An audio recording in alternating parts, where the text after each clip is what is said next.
حتما بگو من فکرش میکنم. درود بر همیهنان گرامی. برنامه دیگری رو با شرکت بانو آناهیتا زن و دکتر کیومرث زند کرمانی پیشکش میکنم. درود بر شما دکتر کیومرث زند کرمانی، درود بر شما بانو آناهیتا زند. برنامه در اختیار شماست. بله، با درود به همیهنان گرامی و درود به کرمان مازیار پدرام. شب تیرشی 25 مرداد سال 2551 از بیانیه آزادی کوروش بزرگ برابر است با 15 آگوست 2012. بله، در این تیرشید فرخنده کتبان درود گرامی، درود فراوان بر تو گرامی. شد که یه مقدار صدا نه خوب شد صدا بهتر شد.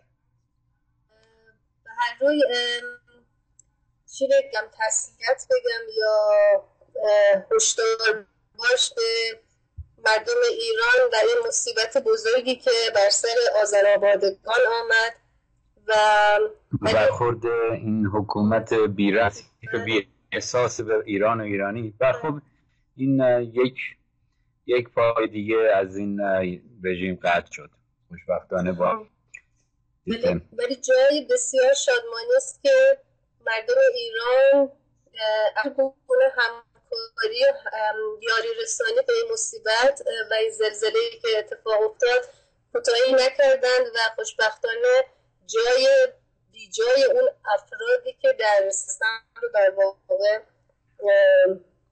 گرفتن و یاری رسوندن و چقدر اطلاعات رسانی و دوستان چقدر در فیسبوک بله همیشه اینطوری بوده. حکومتی که نسبت به مردمش احساسی نداره. زمان شاه هم همینطوری بود، محمد رضا شاه. خب دیگه کسی که اجنبی سر کار گذاشتهش هم همین گونه بود، هیچی نداره نسبت به مردم. به اصطلاح در اون کثافات هزار خانواده بهایی و یهود و فاحشه دور بر اینا که به وسیله اجنبی سرکار جودای اسرائیلی سرکار گذاشته بودن، ایرانیان در بین خودشون اصطلاح نسبت به مردم این بی سر و پا، یعنی به ما پدر و مادر ما و خانواده های 20 میلیون ایرانی در اون روز گفتن این بی سر پاها بین خود. این کثافات من شنیده بودم، آمد با بخشی از این فاحشگان رو دیده بودم، بینشون رفتارشون رو خودم شاهد بودم. به هر حال این گونه است، اینا دیدگاهشون نسبت به مردمان این گونه است. این گونه رژیم هایی که از یک فرهنگ اجنبی، یعنی ضد فرهنگ اجنبی و از یک پشتیبانیشون به یک مذهب و قومک و یا یه اجنبی که اونا رو کوتاه کرده باشه سر کار گذاشته، احساسی به اون مردم ندارن، فقط برای شکم زیر شکمشون رو حال کردنه. این گونه است دوستان. یعنی ما در آینده احتیاج به یک سیستمی داریم که دوست مردمان ایران باشه و به خاک پاک ایران خاک چیز نگه، خاک ناسپاس نگه. این فاحشگان کثیف ابله که به خاک ناسپاس میان خاک ایران، برای اینکه خودشون موجودات کثیف اجنبی و جاسوسای اجنبی هستن که بخورشون چون قطع شده از یک دسته اجنبی حکومت داده شده، اینا حالشون بده، میخوان دوباره برن دوباره اونجا بخور بکنن و به اصطلاح توی زنداناشون مسابقه بدن با رژیم قبلیشون، دوباره که چگونه شکنجه بدن و قدرت حفظ کنن. این گونه است دیگه. ما چاله به چاله خواهیم رفت تا زمانی که یک حکومت ایرانی، حکومت هم یک دولت ایرانی، یک سیستم ایران، یک شهریاری ایران حاکم بشه و قدرت به دست بگیره و اجازه نده که اجنبی ها که هم صحبت میکنن الیجنس و وفادارشون به اون قومک کثیف یا مذهبه که کثیف یا به نسبت به ایرانیان جز حسادت و جز تجاوز که مال و جان و خانواده های ما رو مورد تجاوز قرار بدن، احساس دیگری ندارن. الان تو کانال ها ردیفن، همه رو اسرائیل جون، آمریکا جون، انگلیس جون ردیفه و شما ها یه دیگه هم مثل گوسفند به دنبال همین کثافات افتادند و به قول معروف یا یا کروبی میزنن یا آوارزا میزنن یا دنبال اتحاد ادیان، مذاهب کثیف اجنبی و ابراهیمیشون هستن، ابراهیم زنکش. هر دفعه میگیم تورات رو بخونید تا بفهمید اینا حرف نیست. دوستانی که گفتن اینا فحش اونایی بود که اون آشغال‌هایی بودن که بر ما لومپنیسم کثیف عرب به یهودی رو آوردن، در تجاوز به خواهران و مادر و برادرمان به ما میگفتن فاحشه. ما همون رو امروز داریم اونها باز میگردیم. ما اینها رو اختراع نکردیم، این جملات و این چیزایی که در طول هزار اندی سال پیش از اون به خانواده های ما و به فرهنگ ورجاوند ما گفتن. با تربیت لات، اصطلاح لات ها بخونید، لات کیان در تورات بخونید، لات و لوط، اینا ماموران دست همون اگزیلارکا، صاحبان مردم بدبختی هستن که مردم خودشون رو ابله کردن و بعد بر جهانیان تازیدن. و ببینید این لومپنیسم اینها بر ما حاکم کردن. موقعی ما آینه جلوی اونا میذاریم، ما لومپنیسم کثیف اون رو به دهان شما دشمنان ایران، این اجنبی ها پرت میکنیم، به صورت شماها که دشمن ایرانید و به دنبال یک خارجی دیگه میگردید که نجاتتون بده، بریم اونجا خور بکنید، ما این رو برمیگردنیم. یعنی که از اون انتقاد دوستانی که میگن این واژه ها رو نباید به اینها گفت، اینها گفتار نیک راستگویی است. کسی که فاحش است بگو که فاحش است، کسی که کثیف است بگو که کسی که خوب است بگو که خوب است. این مرام ایرانی است. گفتار نیک این هاست، همه این هاست که اون حقیقت رو، واقعیت، راستی را بگوید. این یک. اون دوستانی هم که از دوستان گفته بود ما موقعی که اون مردک کثیف کانال اندیشه سوکنیم رو بهش گفتیم گی کثیف، ما همون موقع پوزش خواستیم از گی های معمولی که نیستن. خب این کاندیشن به هر حال بدنیه برای ما، همون لحظه پوزش خواستیم و گفتیم از اونها ما این گی خودفروش کثیف رو میگیم، فروزنده فاحش صفت و بی فروز مردک عقب مونده مریض خرمرده که فکر میکنه خرمرد رنده و پول میگیره از بهایی‌ها تا فرنگ و آینده ایران رو بفروشه. از اون کانال کثیف بهایی که صاف روی ایران پخش میشه نشون دهنده این که چه کسانی الان توی دستشونه، اونایی که پولای رفسنجانی رو در خارج کشور به اصطلاح پولشویی میکنند و این کانال ها رو در نتیجه بیدار شید و دنبال پایین‌تنه اجنبی نباشید. خب من این پیشگفته رو گفتم چون شما میخواستید بندی امروز بکنید از غارت آثار باستانی و پشت هم بذارید این چند تا برنامه‌ای که مربوط به چی بوده؟ بله، ما یک چندینامه رو در تاریخچه‌ای از غارت آثار کتاب‌ها نوشتار ایران از هزارها سال به صورت فشرده آغاز کردیم و من چون یک چند هفته‌ای وقفه داشت به وجود اومد، یک مرور کوتاهی از این چند بند 5 برنامه فکر میکنم که بتونیم این رو ادامه بدیم، چون که مرسی گرامی همونی که میدونید خودتونم در کار هستید، در چند شاخه این برنامه ها رو به پیش میبریم، در چند جبهه در واقع. یکی همین به اصطلاح تازیگری و غارت آثار و نوشتجات ما ایرانیان هست که در برگیرنده بسیاری از مسائل هست. در یک شاخه دیگه به مسائل آدم قرآن جهانی در واقع یا تلویزیونی و سیاست جهانی و اینها میپردازیم که فرهنگ ایران و بندهش و فردوسی رو باز میکنیم. برای همین هم هست که میبایست در روی این 3-4 جبهه یا شاخه‌ای که شروع کردیم رو آغاز کردیم رو هم تا حدودی همزمان به پیش ببریم. دوستانی که طاقت شنیدن اسم این اجنبی ها رو ندارن و شنیدن ندارن و هنوز تابوها و توتمها در ذهنشون به وسیله همون حاکمان اجنبی و ابراهیمی تو ذهنشون گنجونده شده و به اصطلاح ایرانی باید پاستوریزه حرف بزنه ولی اونها میتونن بر شما حق خواهند وارد بکنن. اونها چه فرهنگ ایران که گفتمانهای راجع به فردوسی و تاریخ ایران و اسطوره ها و بندهش و غیره هست، اون بخش اونجا شما از واژه های اسم های اجنبیان که به مردمان ما قرنها دراز میکنن اسمشون نخواهید شنید. اگه خیلی ناراحتین از شنیدن اسم اونها و صفحه آنها، دو بخشایی که فقط فرهنگ ایران رو رجوع بکنید. من قبل از گفتارتون شروع بشیم میخواستم، چون راجع به زلزله شمال ایران آذربایجان گفتید، مثلا میگم که ببینید آوارزای جاسوس اجنبی رو، ملعون رو چگونه کردن به برنامه‌های خاص. هنوز زلزله، هنوز خون مردمان خشکی نشده، این اومده و ادای گریه در میاره و اینها. این برای مرگ برادرش گریه نکرد و گفت ما به اندازه کافی از ایشون بردیم و بر شانه‌های ما بوده، رو شانه‌های ما بوده. برادرش مورد خب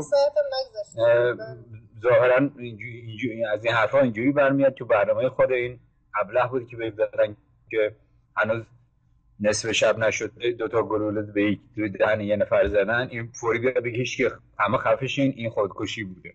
خب نشون دهنده اینی که ماجرا پیچیده‌تر از اون چیزی که فکر میکنین و بعضیا ظاهرا ساده ابله‌تر از اونن که فکر کنن که آقا سیاست بی سادگی نیستش که موضوع تریلیاردها یا خوردن آینده یک مملکت یا استراتژی خوردن کره زمین باشه.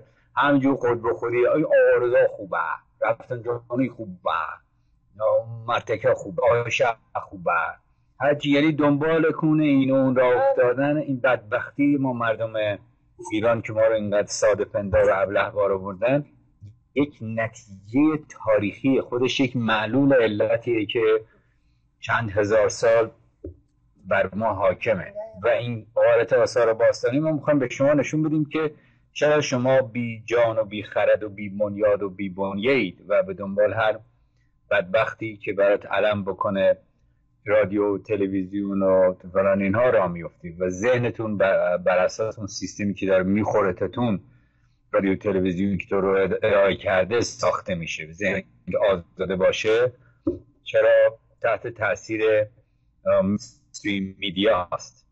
خب من میخوام بگذارم که شما برنامه‌تون شروع کنید، ولی خوب گوش کنید و یاد بگیرید تا تاریخ رو بدونید. کدون مثل که ما قطع شدیم. بله همین الان از تبلت که نگاه میکنیم به نظر قطعیه.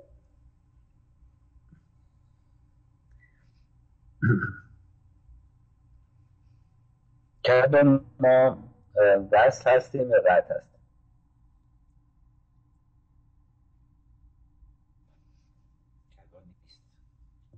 پوزش از دوستان گرامی اگر روی خط هستیم هنوز چند رنگی رو ما صبر میکنیم. نه اوکی. نه مثل که دوباره بحث شد. پس من آغاز میکنم از این مرور به اصطلاح کوتاهی که از این چند برنامه در مورد غارت نوشته‌جات و آثار باستانی و همونطور که پیش از این گفتم یک برهه بسیار مهم است من گرفتم که همانا در واقع بعد از آزاد کردن با وسیله کوروش و مردمان و در واقع جنگ چندین هزار ساله‌ای که ما بر علیه تازیان و کسانی که همواره میتاختند به کشور ما و به کشورهای آریامنش و آریایی و دستورز و توانا و کشاورز و بارور قطع میکردن و از موهبات و دسترنج‌های ما استفاده میکردن و حتی مردمان را به بردگی میگرفتند و این مسئله برده گرفتن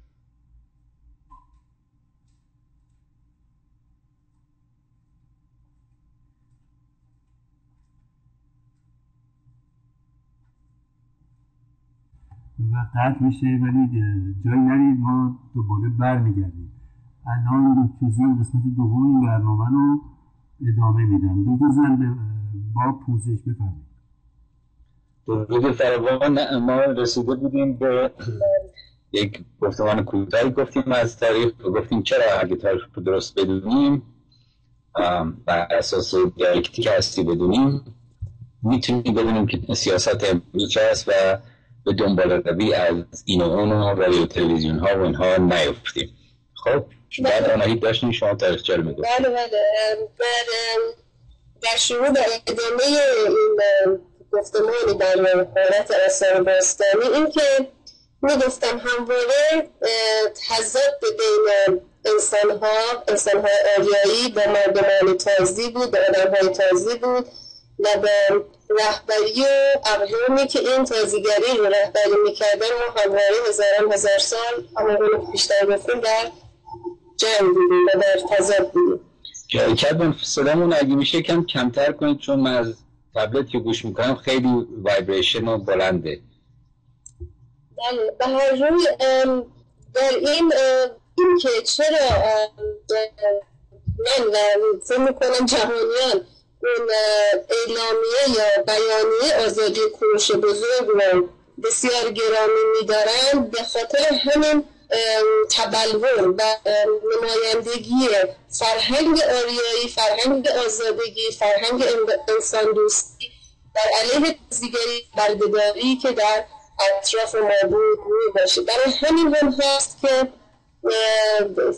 برای این گفتمان دست کم من این مبدأ رو و کلا این مبدأ تاریخی رو پیشنهاد میکنم که به عنوان مبدأ تاریخی رو قرار بدیم، نه فرار یک تازی از مکه به مدینه یا نه یک میلاد یک مسیحی که اصلا وجود نداشته و ما اون 539 پیش از کدام میلاد مسیح رو که همان زمان 2551 سال پیش باشه رو مبدأ تاریخ رو برداریم و سعی کنیم از این بعد اون رو استفاده کنیم. شروع تاریخ نوین بشریت، تاریخ باستان بشر که مینیمم 10 تا 30 هزار سالی که شهرنشینی آریایی ها، این دیگه چیز جدیدی نیست که بودا بتونن قایمش کنن توی رادیو تلویزیون هاشون سومریان رو شروع تاریخ بدونن، پدرهای ناکس خودشون. خب این شهرهایی که زیر آب الان هست و پیدا شده و توی دریای پارس هست زمانی ساخته شده پیش از یخبندان یا در دوران یخبندان، یعنی بین 18 تا 12 هزار سال پیش. و پیش از اون هم شهرهایی وجود داشته که من پیش از توی این برنامه همون اعلام کردیم. این چیزایی که جدید تو آنتروپولوژی دوستان باید بخونن و 100 سالی عقب نباشن از تاریخ بشر. روی پیش از گفتیم که 12,000 سال 12,000 سال جنگ دولتوفیان اون تازیگر که در غرب ما بودن، سپس 5,000 سال که همین سومری های تازی بر ما غلبه کردن در میان رودان و سپس در اقوامی که تازی بودن چه از توران کردم فیدبک داریم.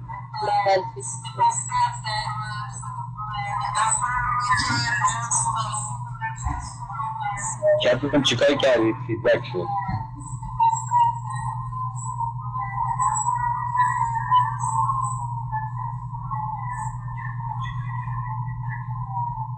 کردم مشکل داریم.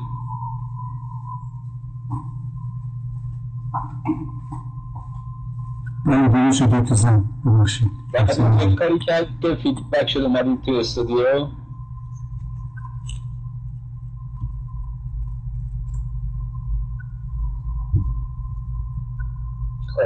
خب شروع کنیم. بله بسیار خوب. امیدوارم دوستان با این کمبودها کمی بسازن تا ما بتونیم برنامه رو به روال خوبی پیش ببریم. امیدوارم که دیگه وقت نیفته. در 5,000 سال پیش سومریان بر ما غلبه کردن در میان رودان. من از تاریخ اون سپستر خواهم پرداخت. میدونیم که در غرب ما اقوام تازیگری همچون آشوری ها اکدیه ها، بابلی ها، عبری ها بودن. چند تاریخ رو فقط به عنوان تاریخ بگم، یکی همون زمان آشوربنیپال هست که 648 کودانکود BC یا بیفور کرایست هست که شهر بابل در میان رودان رو به طور کامل خراب کرد و طبق روان آشوریان، یعنی رهبران آشوری که میسوزاندند و زنان رو تجاوز میکرد و از دون میکردن به مرزها و کشتارها نمک پاشیدن و این گونه مسائل تخریبی وحشتناک و توی با سنگ نوشته هاشون این درست هم چیزی که گفتی نوشتن. بله اینها در این بودن، ولی قدرت رهبری و به اصطلاح این آدم خوران آشوری 609 BC دیگه از بین میره و کم میشه و کم کم بخش بابل یا جنوب میان رودن، یعنی اگه تیگرس و فرات رو در نظر بگیرید، بخش میانی تا جنوبی میان رودان اون شهرها کم کم قدرت رهبریشون، حاکمیتشون بیشتر میشه، از جمله همین بخترنصر که نبوکدنصر میدن و این بخترنصر در 598 به اصطلاح این تمپل یهودی ها رو در 98 BC خراب میکنه. این که میره خرابی معبد اول، خرابی معبد دوم یکی از اون درسته. خود برنامه خود ابیا است که این معبد خراب شه یا بیاد خرابش کنه یا تو سر خودش میزن خراب شد، بعد رهبر یهودی‌ها از اون زاویه چیکار بکنن؟ برن شروع به دزدی و گدایی از کشف و نفوذ در کشورهای دیگه به حساب غارت و بدبختی و ترحم حساب به خودشون جلب کردن تا بیان پول به ما بدیم ما دوباره تمپل بسازیم. این تمپل که اونجا درس بی‌شرفی و جنایت و جاسوسی و اینها تورات بخونید ببینید که این تمپل‌ها برای چی می‌ساختن، چه درسایی اونجا می‌دادن. بخونید دوستان، چند هزار دفعه ما اینو گفتیم. اینو ادامه میدیم که بخونید تا یه روزی بخونید. و این تمپل خراب شد یعنی همین برنامه‌ای که تو آلمان درست کردن یهودیای آلمان که برنامه کشتار مردم آلمان رو فراهم کردن، سوسیالیست‌ها و یهودیای عمودی بدبخت و رهبر نازی‌ها بودن، بخش هیملر بود که اساس بود که خود یهودی بود، هم پدر هم از مادر، و برنامه خود رهبران یهود مثل همین چیزایی که در تاریخ کشتارها مردم یهود شده به وسیله خود رهبران یهود انجام گرفته. و طبق معمول‌های آلگری رو می‌گرفتن و برای جنایت استفاده می‌کردن که سمبول‌های ما رو خراب بکنن و این کاری بود که در این جریان کردن. به هر روی این تمپل خراب میشه، معبد اول خراب میشه، این جریانه که بعد از اون طبق روال تازیگری مثل اقوام آشوری و بابلی و همین عبری اونهایی که ما بردیم در قلب ما، هر زمانی که حمله و چیز به قوم دیگر، حتی قوم‌ها دیگر تازیان میکردن، مردمان یکی از ترفندهاشون این بود که مردمان اون زمین رو جا به جا میکردن. چندین فایده براشون داشت. این جا به جای باعث میشد که مردمان از ریشه و خاک خودشون انتقال پیدا کنن، آوارگی و بی ریشگی رو تجربه کنن و این رو به صورت برشون دادن. همین که به هر روی خانه ها و اموال اونها رو قصد میکردن و این یکی از ترفندهای به ویژه رهبری آشوریان بود که این کارو میکردن. در زمان آشوربنیپال هم همین کار رو به سر دیگر اقوام تازی آوردن. در زمان بخترنصر که حاکم بابل بود نیز همین رو آوردن به سرشون و بسیاری از عبری‌ها و یهودی‌های اون شبیه و اون طرف‌ها رو آوردن به بابل که پیش از اون برای خودشون سومری‌ها رو قصد کرده بوده و 1-2 سال در دست اینها بود. البته کمابیش این دست به دست میشه، یعنی اقوام کثیف ایرانی یا بوتی‌های ایرانی این راه رو پس بده ولی دوباره این جنگ‌ها ادامه پیدا کثیت. از شد که خب یعنی دعوا بین جنایتکاران و بیشرفان و آدمخوران و فاحش صفتان بوده، همونجور که الان در دعوایی که بین آخوند اگزیلاک کثیف یهودی داخل ایران حکومت ایران رو به دست گرفته با آشغال‌های اسرائیل، اینها دعوای دو جناح کثیف تازیه در اثر تصاحب و کشتار و تجاوز آریایی ها، ایرانی ها. در اینجا وارد این اونایی که دنبال به قول معروف اونجای اسرائیل میرن و برنامه هایی که اونا هم کردن براشون توی این کانال ها و عارضه و غیره رو فکر میکنن بروش باشن که تو دعوای لاف مولا افتادن و بزرگ ایران رو یک دفعه دیگه میخوان توی چاه بندازن. حواستون جمع کنه ایرانیان راستی گول این نامردان و نامردمان نخواهیم. اصلا میکنم صدا امروز یه خود ویز داره، یه خود زیادی بلنده. فکر کنم برنامه رو کم تا کن تا کدوان 7 ساعت فردا برنامه نداشته باشیم، چون برنامه پیش از این مورد غیرت آثار باستادا بسیار قایم بود، چون از روی تلفن رفته بودیم. برای همه من خواستم امروز مروری بکنم که جبران اون برنامه داشته. خب نصیحت خوب داره، منظورم که زیادی ویز داره. من حالا البته از تبلت گوش میکنم، ولی منظورم که شما رو رپ اپ کنین این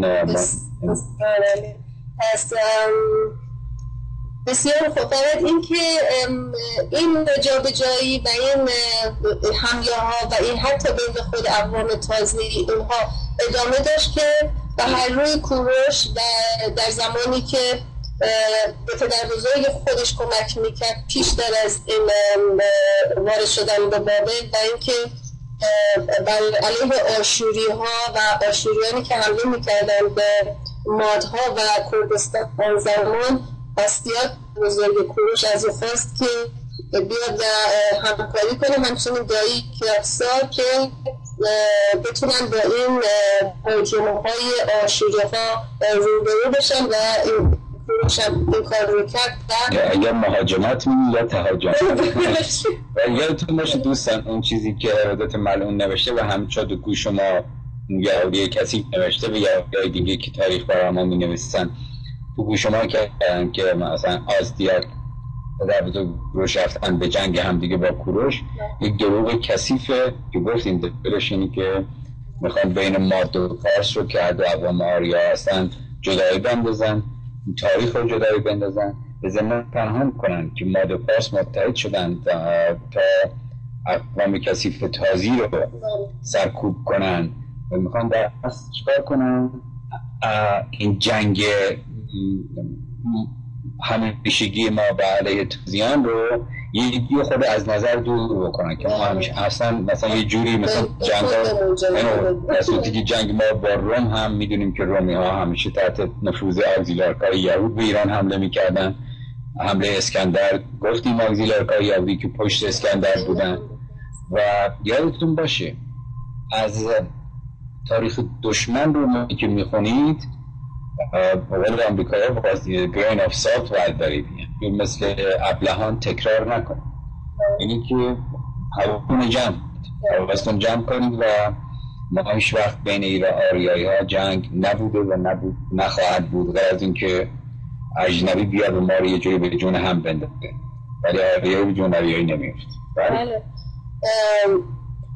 بسیار عالی. همین گونه است که هر روی کوروش رفت و بسیاری این لشکر کشی ها رو رهبری کرد و گفتیم که در اکسپدیشنی که در تمام دور بسیار غرب ما از به اصطلاح تمام یک دور بسیار بزرگی زد و به بابل رسید و بابل رو به بسیار شادی مردمان در واقع پیشواز کوروش رفتن و اون رو بسیار پذیرفتن. یعنی جنگ نهایی ما با تازیان بود. کوروش میخواست کار رو یکسره بکنه، جنگی که 10,000 سال ما با این آشغال ها داشتیم و مرتب اینا با هم میکنیم، میخواست تمام اقوام کثیف تازی رو رهبرانشون رو ما همیشه میگیم سیستمی که حاکم فرهنگ حاکم زده فرهنگی حاکم بر اون قوم است، نه مردمان معمولی رو ویکتیم یا قربانی ماجرا هستن. اینه که کوروش خواست درست این کار رو تموم بکنه، 10,000 سال حمله تازی به ایران رو، آریایی رو از بین ببره و موفق شد، ولی یک جایی اهریمن نفوذ کرد در داخل که شروع کثافتکاری رهبران جهود که از ازرا شروع میشه در دربار هخامنشی بود و بعد از اون درستی ما میدونیم که چطور که در ایران نفوذ کرده بودن، پایه حمله تازیان دیگر رو به ایران باز کردن. اولش اسکندر پایش رو باز کردن، بعد حمله عرب رو اینها منظم کردن و راه به ایران دادن که پس از اون ما رو در زیر چم کثیف باید خودشون نگه داشتن. این که میگید بله دقیقا همین گونه هست و میدونیم که به هر روی آزاد شدن، مردمان در بابل آزاد شدن. کوروش اون مثلا آزادی رو برای همه انسان ها فراهم کرد و اینها گفت پیش از این گفتیم که بسیاری در بابل موندن، بسیاری در دیگر شهر ساتراپ ایران من جمله اصفهان مهم بود که رفتن، خراسان و دیگر جا. و این چیزی که هست همونطور که گفتید ازرا کسی بود که اینها رو نوشتار کرد، هم در واقع در ضد فرهنگ رو به نوشتن دارم. دقیقا یکی از اشکالاتی که ما پژوهشگران همه رو درگیر هستیم هستش که امتیازی ها و به ویژه همین رهبری امری ها در گفتن دروغ بسیار خبره هستن. یعنی حتی از نوشتجاتشون هم نمیدونی کدوم راست و کدوم دروغ، اینقدر باید کراس رفرنس کنید این تاریخ رو با اون تاریخ مقایسه نگاه کنید تا ببینید که راستی در کجاست. از این جان و خرد و شعور آریایی رو به کار ببرید به جای که دنبال رو اشتهای اجنبی ها باشید. بله به هر روی اگزیلارک ها پس از اون در ایران که همین رهبری اگزایل ها، در اگزیلارک یعنی رهبری اگزایل ها یا کسانی که مهاجرت کردن قرار میگیرن. رهبریشون بسیار قدیمی میشن در ایران، در همون به ویژه در همون میان رودان. و من فقط یک کد میارم که از خود جویش کرونیکالز که ببینید اینها چگونه در منابع عربی که اینها چه قدرتی داشتن این اگزیلارک ها. تاریخ خودشون رو باید بکنیم، تاریخ هایی که برای شما ایرانیان بدبختی که تحت سلطه یا عرب بودیم اونا به درد عمه‌شون میخوره. تاریخ خود این اشکال عرب جویش کرونیکال باید بخونید، تاریخ عربا رو بخونید، ابن خلدون رو بخونید. The exilarch became to control both the running and taxing of commerce on the canals. یعنی اون در میان رودان در شهر نهاردیا به ویژه و نیستیوی اینها بسیار کامرس رو اون تجارت دست گرفتن، ترک کردن مردمان رو و اصلا تمام قدرت پول بازرگانی اینها رو و اینها به دست گرفتن. نهاردیا a tiny بسیار رودخانه فرات they were occupied was as the junction بهش گرفتن نهر of kings یعنی کانالچا. من نکته میگم راجع به دست گرفتن اقتصادی کشور. اقتصاد یک کشور، اقتصاد آریایی اقتصادیه که برای سود مردمانه، ولی تجارت در ذهن یک آدم کثیف تازی برای سود شخصیه. در نتیجه تجارت شخصی همیشه ضد جامعه است و یک عده‌ای رو پولدار میکنه و یک عده‌ای رو فقیر میکنه. کامرس یا اگه ترجمه شده در زبان آریایی باستان دارید، هیچ گونه گم و خویشی با تجارت یا چیزی امروز دیگه که امروز رباخاری یا استفاده از پول یا کنترل اقتصاد یا به دستگیری و به حساب کنترل چی بودن یا مونوپولایز کردن کاملا در تضاده. تجارت واقعی اونه که راه ها ساخته بشه و سیستم بتونه با سیستم کامیونیتی ورک و همکاری و با سیستم برنامه‌ریزی شده صحیح، همونجور که در زمان داریوش، کوروش و پیش از اون جمشید و همه اینها رو که ما باز کردیم براتون، فردوسی رو بخونیم میبینیم که سیستم اقتصادی زمان جمشید 11 هزار سال پیش این کاملا این تفکر سودپرستی آدم خورانه رو از ذهنتون باید بیرون بکنید، چون 4-5 سالی که آدم خوری مد فشن وسیله جنایتکارانی که داریم ما براتون باز میکنیم و کیا بودن، کانسپچوالی ذهن انسان مریض شده و اون رو اینا رو نرمال میدونه. مثلا مونوپولایز کردن سیستم رو، مونوپول کردن به تجارت به شکل سود شخصی رو نرمال میدونه. فهم میکنم خب همین که هست باید اینجوری انجام بشه. اینه که اون روزی که شاید متوجه بشه که این سیستم یک سیستم unsustainable، غیر قابل نگاه با یک سیستم سود شخصی و ضد بشر، ضد تاریخ، ضد تکامل، ضد کره زمین، ضد حیوان، ضد انسان، ضد تکامل، ضد دانشه، این سیستم به هر حال دوره خودش رو طی میکنه و به برمیافته. همونجوری که دیدیم سیستم بردهداری و فئودالی و سرمایه‌داری شکست خورد و آخرین مرحله سرمایه‌داری که مونوپولی هست شکست خورد در 2008 و سقوط آخرین شیوه استثمار انسان از انسان رو در همین دهه به چشم خودتون دارید نگاه میکنید، میبینید. اگه چشم گوشتون رو باز کنید قشنگ میبینید اونایی که طرفدار به اصطلاح امریکا جون و انگلیس جون و اسرائیل جون هست که برشون خیلی میخوان مدرن بشن، پست مدرن بشن، مدرنیست بشن، پست مدرنیست بشن، یعنی نوکری آشغالی رو که تازه سقوط کرده سیستم اقتصادیشون رو، نوکری اینها رو در آینده تازه دارن برنامه‌ریزی میکنن تو این کانال ها.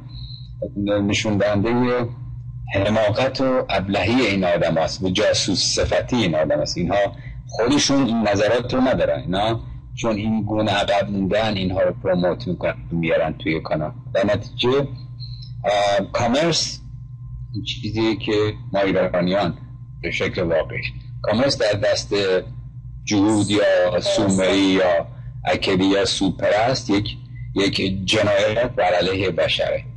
همون گونه که سیستم بردهداریشون و هر نوع طبقاتی دیگه مثل سرمایه‌داری یا فئودالی یا این مونوپولی که آخرین مرحله سرمایه‌داری و آخرین نوع استثمار انسان از انسان، چون هیچ چیزی دیگه باقی نمیمونه که سیستم جدید آدمخوری طبقاتی رو به وجود بیارن، به اصطلاح سودپرستان سوداگر. ولی به همین گفتیم این اگزیلرها که رهبری اگزیل ها یا مهاجران باشن در شهرهای کلیدی، در میانرودان، در اصفهان، در خراسان و این اقتصاد رو در گرفتن. فکر کردم قدرت اقتصادی رو در دست گرفتن، از جمله بیشتر از این زرگرها، یعنی زر، طلا، چیزهایی که بسیار با ارزش اینها کردن، مونوپولایز کردن در خراسان، در اصفهان.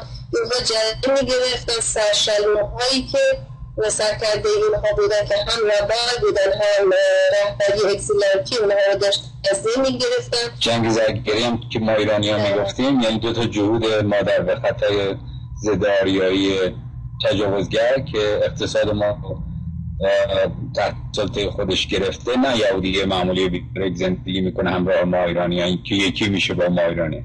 اون مادر به خطایی که بازار تحت کنترل خودش گرفته جنگ زرگری، یعنی دو تا زرگر روبرو هم با هم جنگ را مینداختن که کلا بذارن سر ما ایرانی. یک زن ایرانی آریایی بعد وقت میخواستی یه تیکه طلایی برای خودش بخره و اینجوری کلا بذارین. جنگ زرگری یعنی از طرف همین سرشارم های بیشرف جهود کسی که اصفهان رو به اسم جهودیست کرده بودن و اینکه اتیقجات رو، صنایع فرش، بسیار چیزهایی با ارزش رو اینها مونوپولی میکردن، در دست میگرفتن.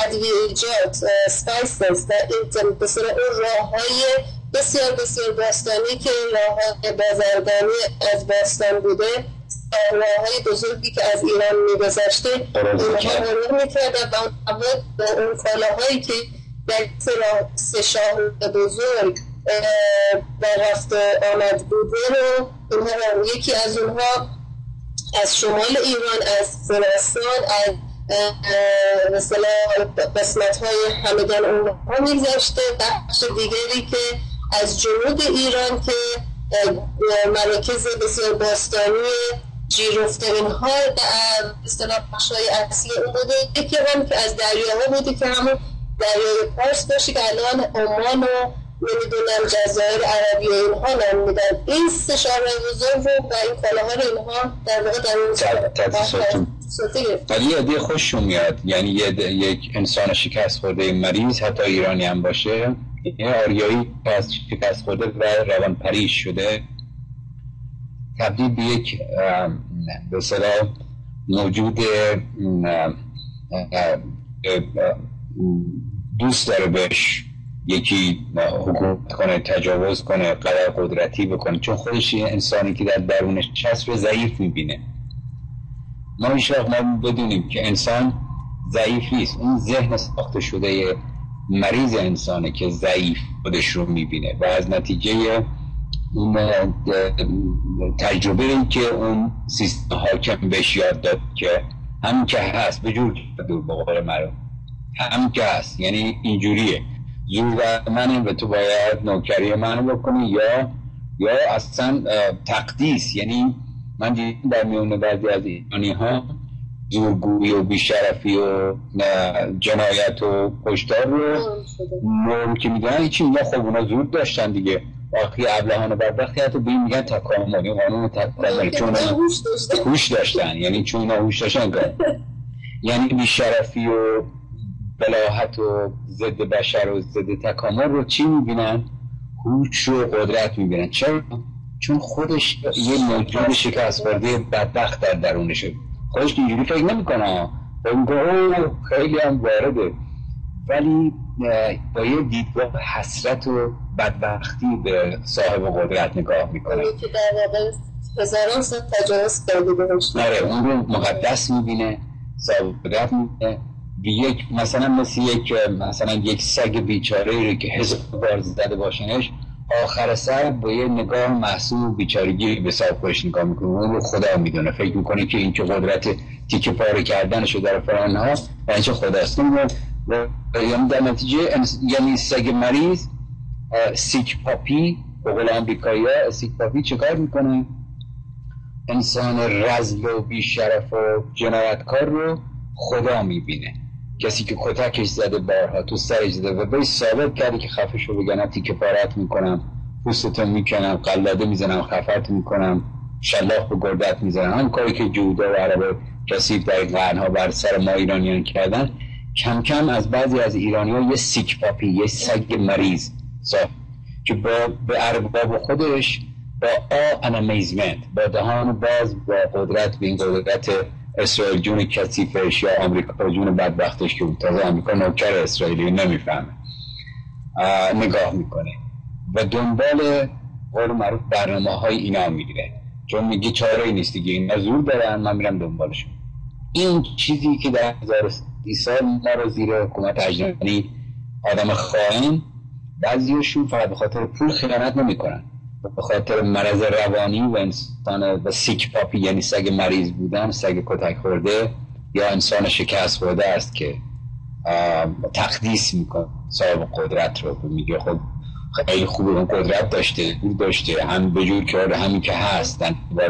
خب این راحت جاسوس میشه، فاحشه میشه، هر چی سرش بیارن میپذیره، مادرشو میفروشه، کشورشو میفروشه، استقلالشو میفروشه، شرافتشو میفروشه. انسان مریض. همچه یه دین میگن فقط به خاطر پول بدهی جاسوسی میکنه، اینطوری نیست. انسانی که خودش رو ضعیف میبینه، چون انسان ضعیف که وجود نداره، انسانی که ذهن خودش رو ضعیف میبینه چکار میکنه؟ آماده و مرض و آماده جاسوسیه. اینا دوستان میتونن به روانشناسی اجتماعی آدمایی مثلا اریک فرام توجه بکنید، متوجه میشید که این مرضی که در بعضی شما هست چیه. اریک فرام اینو باز کرده تو گریز از آزادی. نه به این صورتی که من مستقیم و محکم بازش میکنم، ولی اگه بخونید متوجه میشید چی میگم. بسیار عالی. هم از نظر روانی مسئله رو باز کردید. از روانی، بعد روانی تاریخی داره.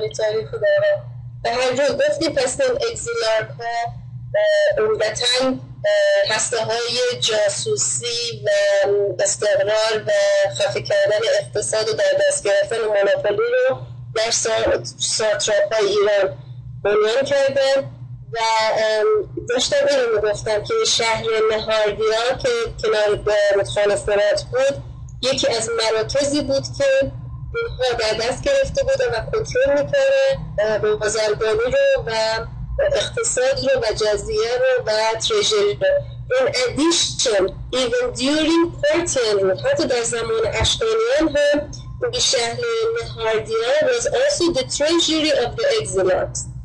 حتی تا زمان پارتیان و اشکانیان نیست اونجا اینها قدرت داشتن و امن میکردن. پس کرانیکال بخونید، یعنی تاریخ خود جودا رو بخونید چگونه ما رو کنترل میکنن.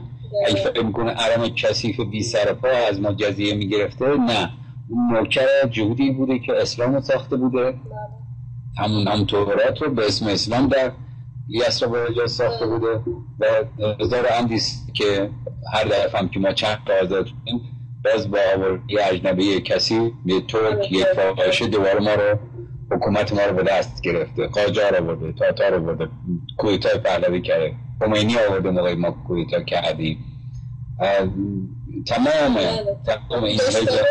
این رشته 1300 خودهی باید دنبال کنیم چطور ماهای جنگیدین بیرونشون کنه، این از طریق دیگه اجنبی رو فایننس کردن و آوردن داخل ایران. از همون گونه بودند اونجا، همین که باید باشن، مثل همین امروز هم هنوز هستن برای رژیم بعدی در ارتباطات در برنامه می‌ریزن. برای جوزفیوس یکی از همین تاریخ‌نویسان خود یهودیا writes quote Nehardya and Nistis in the Shah were the treasuries of Eastern Jews, for the temple taxes were kept there until they started days for until the stated days for forwarding them to Jerusalem. یعنی این دو شهر که در دست اونها به ویژه بوده برای نگه داشتن اون پولهای دزدیده شده و از طریق بازرگانی و همه گونه توطئه در اونجا بهش میگه جوش هایی که در شرق هستن، یعنی در همون میان رودان بعد از آزادی که کوروش آنها رو کرد اونجا در معابدشون در تمپل هاشون هم میکردن تا اینکه اینها رو بفرستن به اورشلیم. این آنکود اینها زندگان خودشونه که اینجوری مثل بعد اینها به هر حال داستانهایی هست که ادامه داره. ما میدونیم که در زمان داریوش بزرگ آنچنان این خائنین به اصطلاح از همین اگزیلارکا زیاد شده بودن در تمام ساتراپ ها که داریوش بزرگ در سال اول 19 جنگ بر علیه تمام اینها کرد که بزرگترینشون همون سمیردنیس خائنی بود که در سنگ نوشت بهستون داریوش هم حک شده و تاریخش هست و تمام اینها رو سکاها و ساتراپ‌های دیگه سمیردنیس همون موقع خودشون قیامت موقع هست. سمیردنیس کثیف یهودی همین موقعی که الان میبینید این هست بیشتر کنیم که صفتهای جاسوس هستن بهشون زرتشتی میبینم مثلا همون اشکالی که توی برنامه زرتشتی میگه اونی که مرتب از کارش گو خوردن از یهودیه، هیچ کاری دیگه ندارید فرهنگ ایران و تاریخ و هیچی، فقط گو یهودیه رو در اومده اونجا وظیفه‌اش اینه. بله به هر روی می‌بینیم که داریوش چه جنگ‌های بزرگی بر علیه همین خائنینا که میگن که کشور ایران خائن پروره، نه، خائنان آنهایی بودند که آمدن در اونجا نمک ایران رو خوردن و جاسوسی کردن و کانسپیرسی کردن و موندن و دوباره هر چند صد سالی هر چند مدتی دو مرتبه توطئه کردن. داریوش دقیقاً داریوش بزرگ در سال اول اینها رو سر جاشون نشوند، اینها رو به چیز کرد، ولی در سالهای آخر این ازرای سخن ازش بود که در نوشته های خودشون تلموذ و اینها رو نوشته و سرکرده اسکرایبشون نبوده نویسشون بوده ازرا، در همین سالهای آخر داریوش بود که به اصطلاح قدمت میزند به قامت ولی حدودا میگن در همون از زمان آخر شاهنشاهی داریوش بزرگ و سپستر در زمان خشایارشا که توطئه هایی همچون توطئه هایی که می‌بینیم در توبه نوشتن در اون زمان و اردشیر پسر خشایارشا در اون دوره میگن این ملعون ازرا که خیلی میگه father of Jews father of the به اصطلاح history of Jews خطابش میکنن، یعنی پدر توطئه و جنایت مردم بدبختی هست که توطئه‌گر کثیف یهودی. در تورات هم بخونید، البته به اضافه تاریخ‌های دیگه‌ای که نوشتن، خیلی از خیلی جاها به خاطر اینکه توطئه‌گر هم دور زیاد نوشته، ولی متوجه میشید که این عزرایی که اینها به عنوان کاتب اولشون و تاریخ نویس اولشون نام میبرن در اون دوران ها بوده و مرتب هم از شاهنشاهی ایران، از ملت ایران اینها گدایی میکردن، با زور التماس و خواهش تمام دزدی میکردن، طلا و جواهر فلان اینها. و شاه هم دیگه میگفته بیا اینها رو ببر معبد تو اورشلیم بساز. مرتب در این سالها 40-30 سال هر دورانی که نگاه کنید در زمان عزرا و نهمیا، اینها مرتب در حال رفت آمده بردن ثروت ایران برای ساختن معبد بود. در معبد دومشون در 70 بعد از کرایست به اصطلاح خراب میشه. این باز توطئه است که زمانی که میخواهن روم رو بر علیه پارتیان بشورانن و این جریانات باز توطئه پشت سر یک سلسله، یکی دیگر از سلسله های ما هست و اشکانیان رو به اصطلاح خیلی مبارزه کردن بر به اصطلاح این جاسوس دو جانبه بودنی که این رولی که اینها بازی میکردن بین روم و ایران. باز این جریان ها ادامه پیدا میکنه و این موقع دیگه اگزیلارها military leadership و به اصطلاح در همین به دنبال لیدرشیپشون بود که این جنگ ها اینها جنگ روم و ایران بسیار به اصطلاح میلیتری لیدرشیپ رو باید ترجمه بکنیم. ما کم کم این رهبرای یهودی خائن، نه مردم معمولیشون گفتیم، مردم آشون هم یهودیان کثیف، خائنان و جاسوسانی که در ایران نفوذ کرده باشن، کم کم در زمان اشکانیان بود که اینا به دنبال این رهبری ارتش ایران رو کم کم نفوذ کرد. درست مثل زمان محمد رضا شاه که ارتش ایران دست یک فاحشه کثیفی که جاسوس اسرائیل بود به اسم قره‌باقی، یک بهایی که یهودی خودش بهایی بود و گفتیم ساواک ایران هم بانک رئیسش ارتشی آشغال بود ولی صاحبش اون پرویز ثابت کثیف اون جاسوس اسرائیل بود.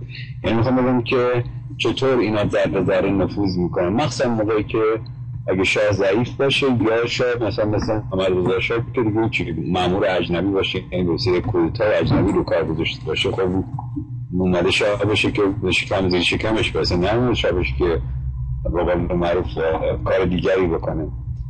موقعی که حکومت ملی رو مسابقه میدن اینو میارن، میدونه باید وظیفه‌ش چیه. البته آخر عمرش ورمالی نمیخواست بکرد، چون مریض روانی فکر میکنه که حالا قوی شد بعد اربابش بنشه، پس گردنی انداختنش بیرون.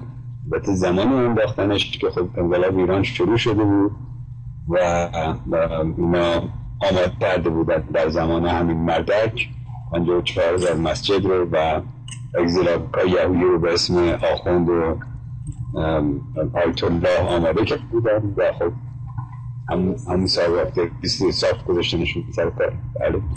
روی سخن این هست که اینها دست از توطئه و نفوذ و جنگ افروزی برمی داشتن برای صاحب شدن به ثروت‌ها و منابع ایران و اینکه توطئه در واقع حتی درست کردن این جریان مسیحیت و اینها هم باز به گونه اینها پشت دست داشتن، همون گونه که در دیگر ساختن مذاهب ابراهیمی شاخ و شعبه های اون اینها دست داشتن.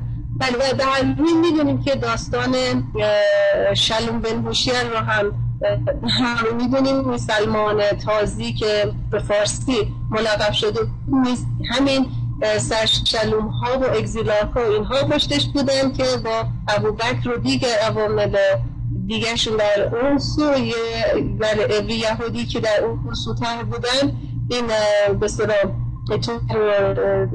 سازماندهی کردن سالها و به صورت دهه‌ها در ایران این توتر می‌پروروندن، افراد رو می‌پروروندن و این شلوم بن هوشیار به اصطلاح اگزیلاری رو هم جزو همون گنگستری بود که محمد رو برای ایران و تاختن به ایران اینها درست کردن.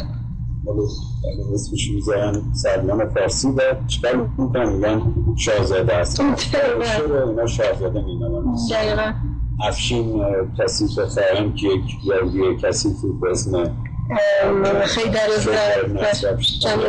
یهودی کسیف میگن اسمش افشین بود و شاهزاده بود. میخوام به ایرانی ها بگن که خواهنشون کنید میکنن مقرانیش میکنن در ما ایرانی ها.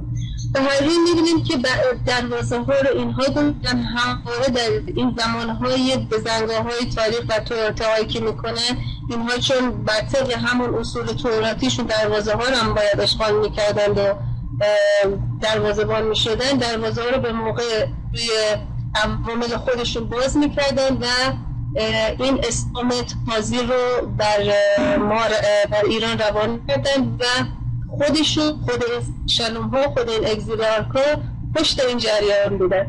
و از اونجا می‌بینیم که بررسی کردیم که بعد از حمله‌ای که این به اصطلاح شمشیر عرب که با رهبری یهودیت و رهبری یهودی اومد، چگونه سپستر اسپانیا و اروپا و دیگر به اصطلاح کشورهای دور و بر رو تحت کنترل گرفتن و این گونه منابع رو خوردن، همون گونه که گفتیم میان رو که بخش آسیای مرکزی و خزر مرکزی باشن رو با خود هم داستان کردن. حکومت خزر رو در غرب آسیای میانه ساختن و از اونجا باز حمله های دیگر که سلجوق و صفویه از این قرار بودن رو کردن و توضیح دادیم که در اون دوران ها چگونه ایران رو غارت کردن در دوران سلجوقی. سپس در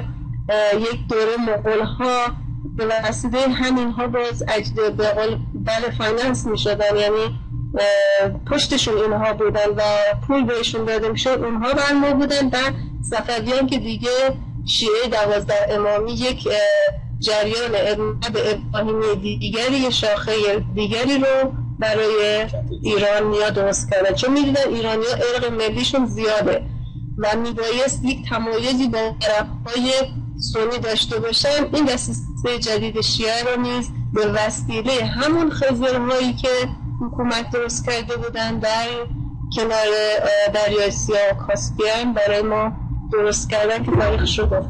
شاید کسی ترینشون رو بتونیم قاجار بگیم که در بالا ایران الان که کشور که از چیزا بود در قفقاز، یهودیان قفقاز که از ایران فرار کردن به دلیل اینکه زندیه جلوی آدمخوری و رباخوری این کثافت‌ها رو گرفته بودن، ایران رو آزاد کرده بودن، اقتصاد رو آزاد کرده بودن، ایران رو به بزرگی و شادی و پیشرفت اقتصادی رسونده بودن. اینها در قفقاز این قوم کثیف تاتار قاجار رو فایننس کردن. همین سرشالوم ها در قفقاز بخونیم این دوستان، ببینید که آقا محمد خان کثیف رو چی پشتش گذاشت، چی لشکر تازی رو بهش به اصطلاح تاتارها رو بر ایران شوروندن، به این سلسله ساختن. یعنی هر دفعه که ما آمدیم بشیم یا کودتا کردن بی‌شرفا، یا یه مش آدمخوار رو بر ایران تندن، یا از درون کودتا کردن، یا فرقان. یعنی بدونید که دشمنی کیست، از برنامه دارن. ما ملاب کردیم خمینی رو بودن آماده کرده بودن در از سیستم خانه قبلی، چون سیستمی که پایه‌گذاری میشه به وسیله اجنبی آماده میکنه آلترناتیو 30 سال بعدشو. دوستان بیداشید متوجه بشید، الان توی 30 سال کشورشا رو اینها آماده کردن برای خوردن ایران. چه دنبال این آشغال‌ها نرفتید؟ انقلاب ایران از درون ایران، این دفعه بچه‌های ایران، کارگران ایران، زنان ایران، جوانان و پیران و فرهنگ ایران این دفعه دست ماست، دست این آدمخوران به خصوص این کفاتی که خارج کشور ساختن این به اصطلاح اسرائیلی ها در این 30 و اندی سال 34 سال به دنبال این آشغال ها نرید که کارتون ساخته است. یعنی آره خودتون که به انجلاب تاریخ میفتید، به پالت تاریخ، مشکلی که ممکنه ضربن بزنید به انقلاب آینده ایران و آزادی و اقلال ایران که شرافت انسانی فقط در استقلال و آزادی فقط در استقلال و رسیدن به شکوفایی اقتصادی و عدالت اجتماعی فقط در استقلاله. چرا که مستقل نیست یک فاحشه است، یک بی‌شرافت، شرافت انسانی از او گرفته شده. نوکری اسرائیل یا ماموراش یا بارزا یا موسوی یا رفسنجانی یا هر فاحشه دیگه نمیتونید به برسید. بله بسیار دیگه. هر روی من کوتاه میکنم امروز این که اینها بعد پس از حمله به ایران، حمله دوباره به ایران طریق عرب ها و خوردن باز بسیار منابع، گفتیم این در هر برهه از تاریخ اینها 2 مرتبه از طریق ترک سلجوقیان، صفویان و اینها باز دوباره حمله میکردن، یک دسیسه دیگر، یک روند دیگر و یک غارت دیگر و در تمام این میان همواره کتاب های ما میشد. عصر باستانی کتاب ها نوشته جا سوزانده، دزدیده و برده شده و اینکه اینها پس از این که دیگه این منطقه رو به طور کامل خوردن و باز برنامه های جنگ های بین عثمانی پیش از اون در آسیای دقیقی روم شرقی بود که با ایران و پارتیان بعد می جنگید. حالا عثمانیان اونجا اتمن امپایر جا گرفت و دعوای ظاهری بین عثمانی ها و صفویه ها رو راه می گفتن. باز از هر دو سو اینها غارت میکردند و میبردند. هم پشت عثمانی ها یه سری از همین سرشلوم های کثیف یهودی بودن، هم پشت صفویه که خب برای تضاد اقتصادی پیدا کرد. همونجور که الان سرشلوم های کثیف یهودی آخوندهای ایران با اسرائیل جون در تضاد افتن، این دو جناح کثیف تازی با هم دعوا دارن سر خوردن ایران. اینایی که وارد این دعوا میشن و میخوان طرفداری این یا اونو بکنن 2 ماموران اجنبی هستن، خواسته یا ناخواسته، دانسته یا ندانسته. بله و سپاسگزار گفتم که اینها ما الان دوران صفوی به 1500 میلادی رسید و از این زمان هست که جنگ‌های عثمانی و صفوی هم یاد میشه و درگیر میشن و در آخر این به اصطلاح قرن 16 کم کم به اروپا رو پیدا کنیم و سفرهایی که به اروپا میرن و جمعیت هیئت‌هایی که منابع و یک سری چیزهای دیگر رو به اروپا و از این گفتیم که چگونه تشکیل در واقع در قرن 17 انگلستان رو اینها غروق کنن و در دست میگیرن و جریمه کینگ جیمز و نوشتن تورات، مثل وصل کردن تورات انجیل و اون رو کتاب مقدس نامیدن که پایده به نام جودو کریسچن میسازن و الان در اکثر کشورهای غرب، انگلستان، آمریکا، استرالیا و اینها نوکرتر و کسیتر از خود رهبران جود هستن. یعنی نوکرتر نسبت به اسرائیل و آدم خوریش اینا هستن که بهش میگن زایونیست از این مزخرفات. یعنی که مسیحیتی که مسیحیت خودش زایونیست میدونه از اون سرشادونه خیلی کسیتر از اون رهبر اصلی جوده، خیلی عقب مونده. یعنی نوکره، نه تا اون خود رئیس نیست، نوکرای بی جیر مواجب یا با جیر مواجب با بی سر پای اسمشون هم مسیحیه ولی خب کاملا به تسلط همون جودو کریسچن به قول سیستم هستن. بله اون کاری که در قرون وسطا کردن به اسلام مسیحیت داشتن نری بعد رسمیش کردن در 1603 در اروپا، در انگلستان، برای اینکه به طور کامل با پولایی که از ایران دزدیده بودن انگلستان رو خریدن و شیوه های کلک و توته و مونوپولایز و اینها نتونستن شاه انگلستان رو تبدیل بکنن به یک به اصطلاح جهود یا سیونیست. مثلا گفتن تو دیگه با ایتالیا کاری نداری، نصیحت تو چی کار میکنی، تو از این بعد نوکر ما هستی. و گفت چه کار کنم؟ گفت چی؟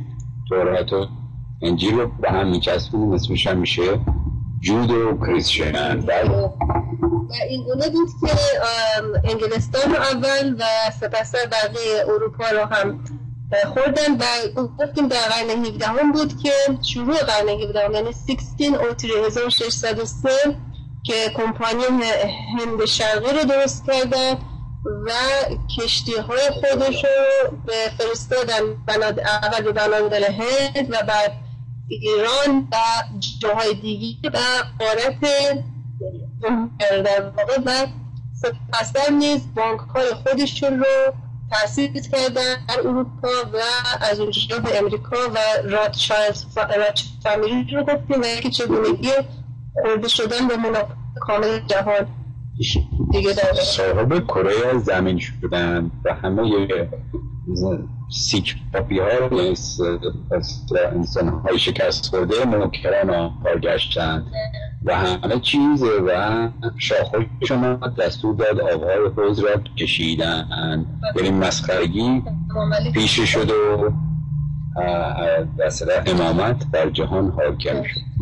این مرور کوتاه بود تا اونجایی که پیش رفتیم و این که من باز برنامه‌ای که در این سلسله برنامه خواهد بود ادامه این و اینکه دقیقا چگونه شد که حتی انقلاب فرانسه جنگ ناپلئون و اینکه اصلا خود اکسپدیشن ناپلئون به مصر و این سو و چگونگی کندوکان و آرکیولوژی. من روی این آرکیولوژی بسیار یعنی کاوشگری و اینکه چگونگی تاریخ آوریان بیرون تاریخ باستان رو دنبال میکنه و از اونجا میبینیم به چگونگی جهان رو. بله، باستان امروز یکیست دوستان، چون فاصله عجیب غریبی نیست بین داریوش و اتفاقاتی که اینا کاری در ایران میخواستن بکنن زمان داریوش شکستشون داد و اینا تونستن تو اروپا و پولایی که از ایران دزدیده بودن با حمله عرب و اسکندر که آورده بودن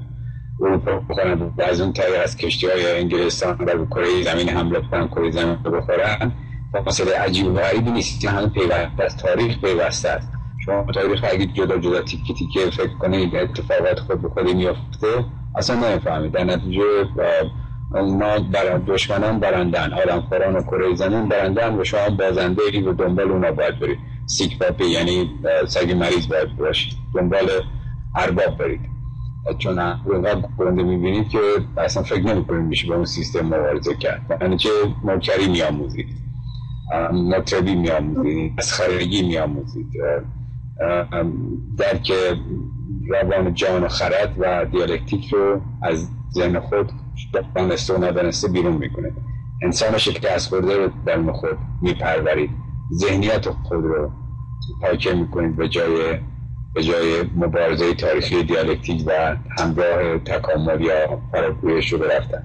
این که ما به دوران جدید که میرسیم زیاد از دوران باستان جدا نبینیم، برسیم به جنگ دوم هم خواهیم رسید و بعدش هم به جریانات برابر مشروطه هم خواهیم رسید و اینا همه پیوسته است. اینا همه رابطه علت معلولی رو اگه پیدا بکنید یا دیالکتیک بشناسید، امروز وقتی که گوله یعنی نه گول اجنبی رو میخورید نه به دنبال اون را میافتید مثل یک سیک پاپی به قول آمریکایی‌ها، مثل یک سگ مریض یا ضربه خورده یا کتک خورده به دنبال ارباب جون را نمیافتید.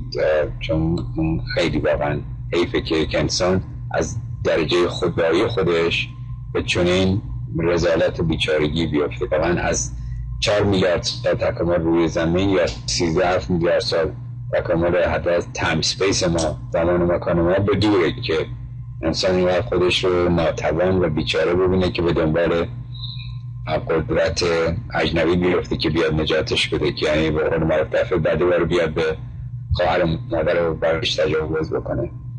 این دوره تسلسل و این ویش سایکل، این دوره نمی رو در ذهن خودتون بشکنید. در ذهن خودتون که شکستید وقت در عینیت بیرون میبینید که کاملا شکسته میشه. اگه خود رو نجات بدید میبینید که بخش عظیمی جهان خویش رو نجات دادید. در اینجا کمکی به تکامل هستید به جای اینکه هیندر یا جلوگیرندش باشید. من بسیار عالی. من امروز با یک ساچه کوتاه خاتمی میدم و تا فردا شب که با دوستا کردم پریدروم اگر امکانش هست ما این سفر رو با شما شیر کنیم. بفرمایید.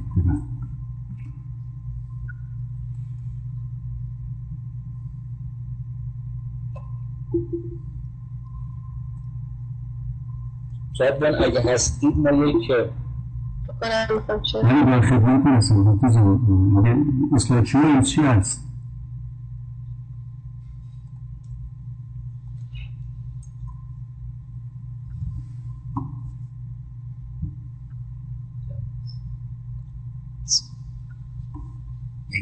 بله.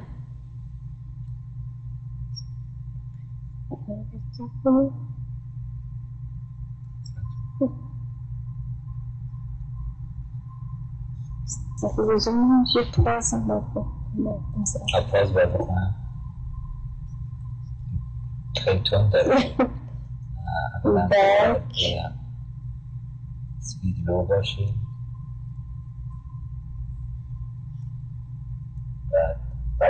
بله چند تا بکنیم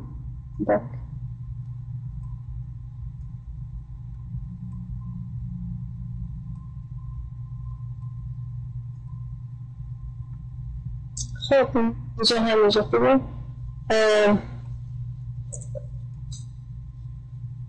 این نقاشی است از نبوکدنصر یا بختالنصر و جریانی که در روی خرابی هایی که کرد و جابجایی مردمان از اورشلیم به بابل. دیر بهتون میرسه عکس، چون من تون داشتم عقب میرفتم. البته نقاشی رنگی و خوشگلی میکنه همچین مردی خیلی اگلی تر از این حتما بوده بختالنصر.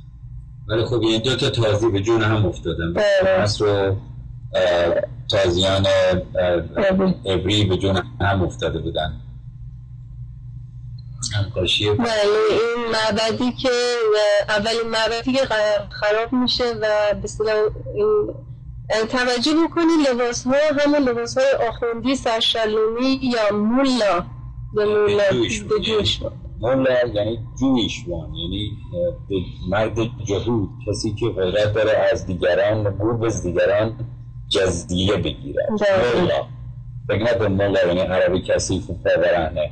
صاحب عربه جوده بوده که در 1300 سال حکومت کرده و این پول و همه چی رو خورده. اگه نگاه کنید جوده اینجا بیافه همون آیت الله رو داره. نگاه کنید به این امامه های کثیفشون و شرح لباسشون حتی در تورات هم هست. امامه و قبا و این چیزها چیز جدیدی نیست، در تورات خودشون هم نوشتن. پس بیداشید جود فاحشه بر شما داره حکومت میکنه.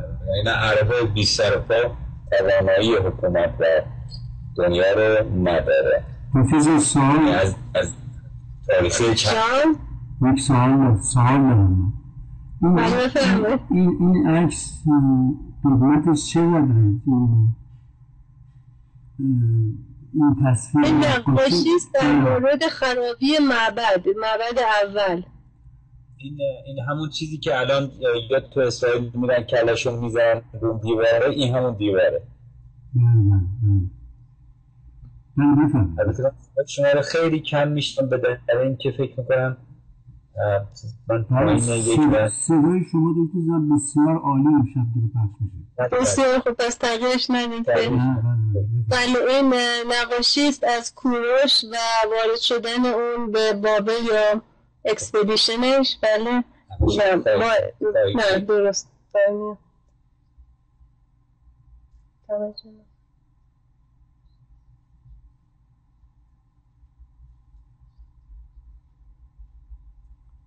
بله این نقاشیست از اگزیلارک ها رو نقاشی کردند که من فکر میکنم که همزمان باشه امیدوارم و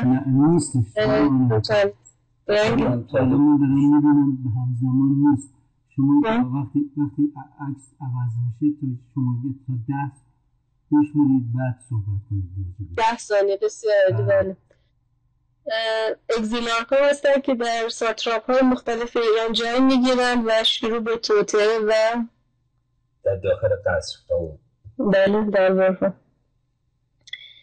این چند نقاشی بعدی که پشت هم خواهید دید یک سری مجموعه است از داستان تراتی که دوستان باشن متوجه هستن. این جریان آرک که میسازن و آرک خودش اون اسمبلی، اون چادر و اون تشکیلاتی هست که یهوه معمولا تو اون یا توی ابر و غبار میره با موسی حرف میزنه یا توی چادر میره، توی یک چیز مبهم و بسته هست که میرن و توطئه هاشونو میکنن و حرفاشونو میزنن. این جریان آرک اون جریانه و زمانی که کدانکو به قول معروف تاریخ داستان اینها از مصر موسی اینها رو میاره بیرون و سالهایی که در بدن توی بیابانهای سینا و این ور تا برن به کنعان و جردن و اردن و اون طرف ها حمله کنن، اینها این آرک رو، این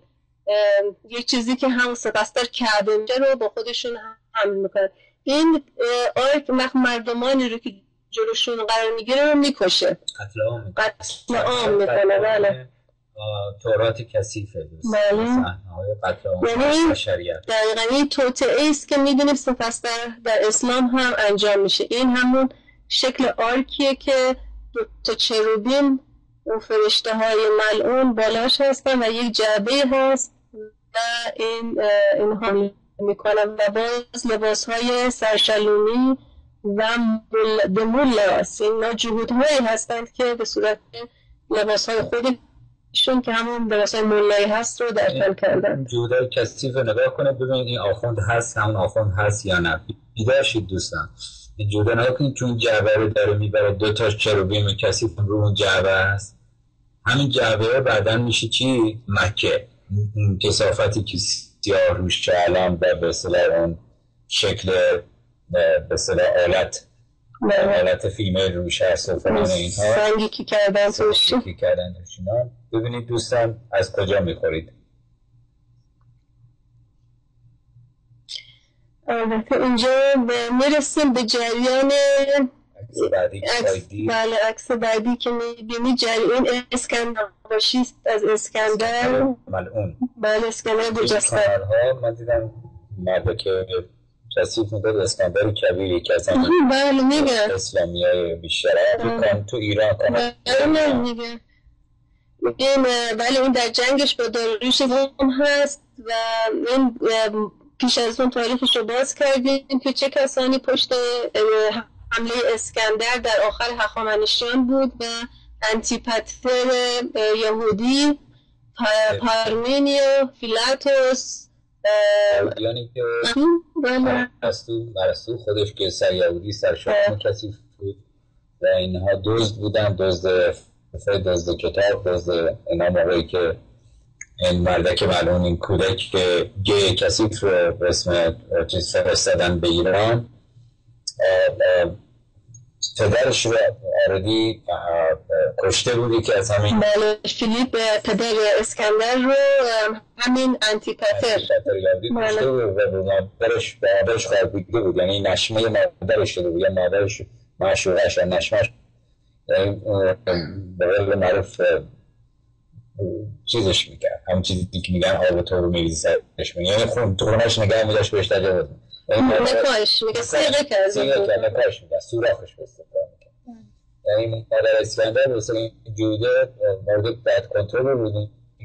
اسکندر فرستاده بود به ایران که چیکار بکنن، پول و طلا و کتاب ها و آثار باستان ایران رو بدزدن و ایران رو فقیر بکنن و ایران از عظمت بیفته، چون گفتن هر شما با ایران بجنگیم بازم ایران قویان، تنها راهش دزدیدن فرهنگی اونهاست. این اولین شروع ارگانایز دزدیدن قبل از اون در زمان هخامنشیان کتاب‌های ما رو می‌دزدیدن ولی نه به صورت جنگ، به صورت یواشکی نفوذ میکردن، جودار کتابدار میشدن یا جامات میشدن، امرات میشدن، جامدار میشدن، دروازه‌بان میشدن و بعدی که خواهید دید همون ارکی که بعداً تبدیل میشه به این هنوز در صحراهای سینا و در راه گرفتن اردن هستن. کم کم میبینید شکل این آرک یک چادری انداختن روش دیگه، از اون وقت که یهوه که میره تو اون چادر با موسی و دیگران ملاقات میکنه همیشه در دودی و غباری و چادری و این پارچه هایی هست که این ملاهای رو سرشون دعا میکنن. این هم باز اقتباسی از همون اون پوشش داشتن و توت زیر پوشش است و این چادر رو هم همین گونه برای انسان ها ساخت. مکه کثیف هم همین رو ساخته، هم نباید صورت چون معلوم نمیشه. بعد این که میبینید الان نگاه که بکنید اون چیزی که دورش نور کشیدن همونی که بعداً اون چادر کثیفه رو میکشن روی اون ناختمونه اسمش میذارن کعبه یا مکه. خب پس دیدید که جهودی که همه این کثافت تاریخ رو ساخته برای شما، یعنی رهبرانشون هم مردم بدبخت شد. باز من هر دفعه میگم که اون کسانی که سعی میکنن مزخرف بگن و بگن مثلا آقا این قوم رو بد میدونه، نه، فرهنگ حاکم بر اون قوم، بعضی از فرهنگ‌های ضد فرهنگ‌های کثیف حاکم بر بعضی از اقوام اونها رو تعظیم میکنه.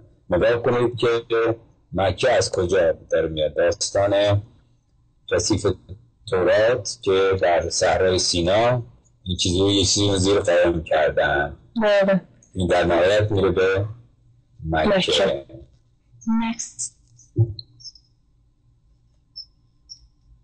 داشتی بودم جریان چیه دوستان؟ خواب نرید عکس بعدی خیلی. بله اینجا یک توضیح بدم. اینجا اولا جنگ پارتیان هست. اینجا دیگه پارتیان یا اشکانیان قوی میشن و جنگ هایی است که بر روی با روم شرقی یا در آسیا صغیر باشه برای چندین سال انجام میدن که باز گفتیم پشتشون جاسوس های دو جانبه همین اگزیلا و سمها اینها هستن.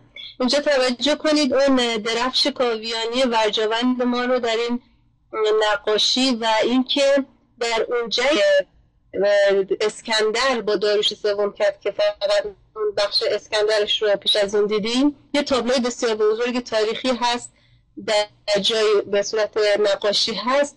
این در واقع در اونجا نیز این درفش کاویانی ورجاوند ما بود در اون نقاشی که حتی اون رو هم نتونستن ببینن و دیفیسش کردن، خرابش کردن درفش کاویانی رو. و میبینیم که این عقده و رشکی که این تازیان به گردونه مهر ما دارند و چگونه در جای جای تاریخ نشون داده میشه و چگونه سپستر به وسیله کردن اس و فاشیسم به زمان هیتلر همه اینا خراب کردن این گردونه مهر. سعی کردن خراب کنن، البته سعی کردن همچین مدفوعی رو اینها توانایی قدرت دادنش رو نخواهند داشت، چیزی که ده ها هزار سال نماینده راستی و بشر و تکامل روی زمینه نباید جنگ جهانی و کلکایی که در آلمان زدن و مردم خودش دادن تیغ و کشتار دادن، این فاحشگی آخرش خودش به علیه خودشون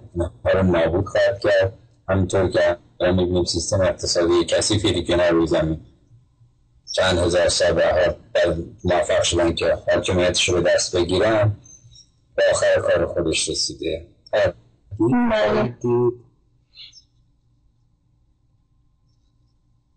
پارتیان رو خواهد جنگ پارتیان به علیه همین آشغال‌هایی که به اسم اسکندر یهودیان آناتولی، یهودیان آسیای صغیر بر ما شروع بودن. نه این جریان پارتیان هست و جنگ‌هاشون به نام شرعی. پس از اسکندر تمام جنگ‌هایی که ایران با روم کرد بعد از بعض هخامنشیان و نابودی هخامنشیان به رسید اسکندر ملعون، یعنی یهودیانی که پشت اسکندر بودن. در زمان ساسانیان هم باز هم جنگ‌هایی که بر روم کرد می‌بینیم که یهودیایی که در روم قدرت اقتصادی رو قبضه کرده بودن و بردهداری رو به صاحبان برده ها بودن و بردهداری سیستم حاکم اقتصادی بر روم بود، مرتب اینها رو روم رو بر علیه ما میشوروندن و حمله میکردن و هر دفعه ما اونها رو شکست دادیم. ولی خب ما هم ضعیف شدیم که بعد عربای کثیف رو بر ما یهودیان شوروندن و اون موقع ما شکست بودیم.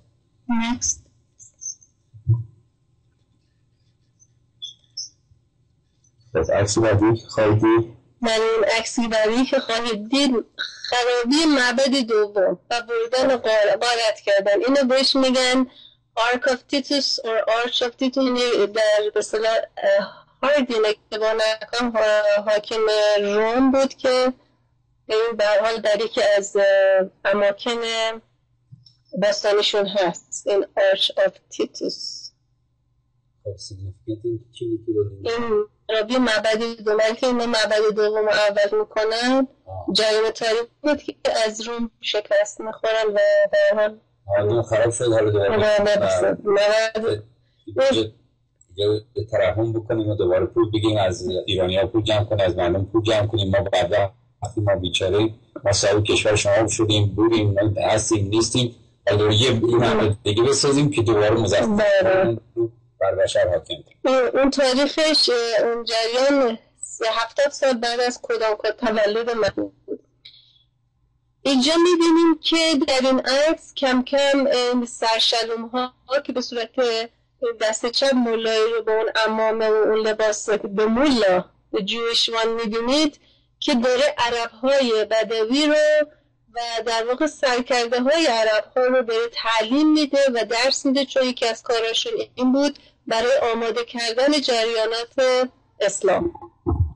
خوب تماشا کنید دوستان، موجود کثیف اون مولا، جهود کثیفی که در دست چپ میبینید داره رهبرای عربای آب رو جمع کرده، اونا رو داره یادشون میده که اگه متحد بشیم میتونیم ایران رو بگیریم، پولدار بشیم و همش هم به تساوی تقسیم میکنیم بینتون، 1/5 ما رو مرتب بفرستیم.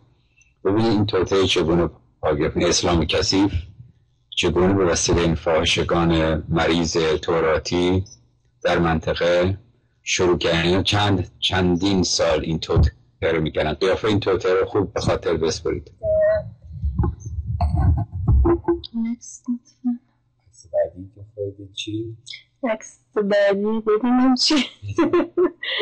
بله این هم راجع به توطئه‌ای که سخن میگفته. این محمد جونه سنگ سیاه اگه اشتباه نکنم تو دستش و جریان ساختن کعبه. میبینین چادر اون در اون آرکا و اون آرکی که ملاها آورده و آرک آف کاوننت. بله اون یعنی جایگاهی که وعده و چیز داده شده به ابراهیمیان، تمام جهودهای ابراهیمی اون وعده است که یهوه به تمام این قوم داده. این محمد هم جزو ادامه اون توطئه هست و این جریان به قوم این وعده رو نداده. این کثافاتی که رهبران قوم بودن قومشون ابله کردن به خاطر اینکه پولا رو اونها می‌بردن، مردمشون در بدبختی و بیچارگی زندگی می‌کنن. همونجوری که مردم اسرائیل در بدبختی زندگی می‌کنن، میلیون ها تن خبر نداره. خب این ببینید این جهودایی که اینجا جمعن، محمد کثیف که می‌دونیم از همین خانواده اگزیلارک‌های کثیف یهودی بود و از طرف مادر که مخصوصا یهودی بود و اون ابوبکر رئیس جهودهای منطقه و اون پیر سگ فاحشه کثیف نه اون زنک کثیف خدیجه یهودی و سلمان تازی که گفتیم از بچه اگزیلار که یهودی که از اصفهان یا جهودیه اصفهان رفته بود، به اضافه بقیه اون جهودایی که از اورشلیم در رفته بودن اومدن اونجا. اینا دارن توطئه میکنن اسلام رو بسازن. خوب نگاه کنید دوستان، خوب نگاه کنید.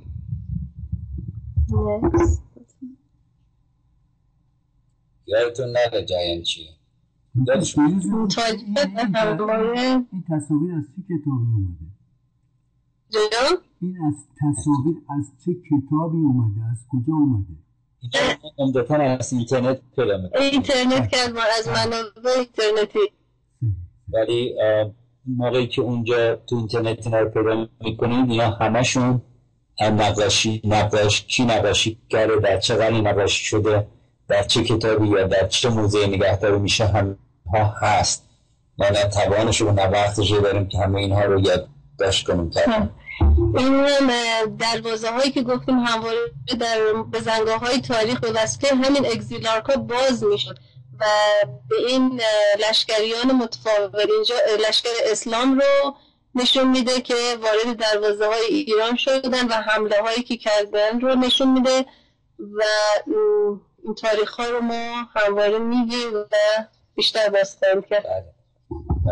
که در ایران نفوذ داشتن از قرن و از زمان هخامنشی که کوروش ازشون کرده بود، بعد میگم مردم عادیشون نه رهبرانشون آماده بودن که چی موقعی که لشکر دشمن رو اون یکی جهوده از عربستان یا از نمیدونم آناتولی یا از آسیای صغیر میفرسته، لشکر رو میفرسته، اینا از اینجا دروازه ها رو باز کنن، خبررسانی رو بکنن، جاسوسی رو بدن، خبرها رو بدن.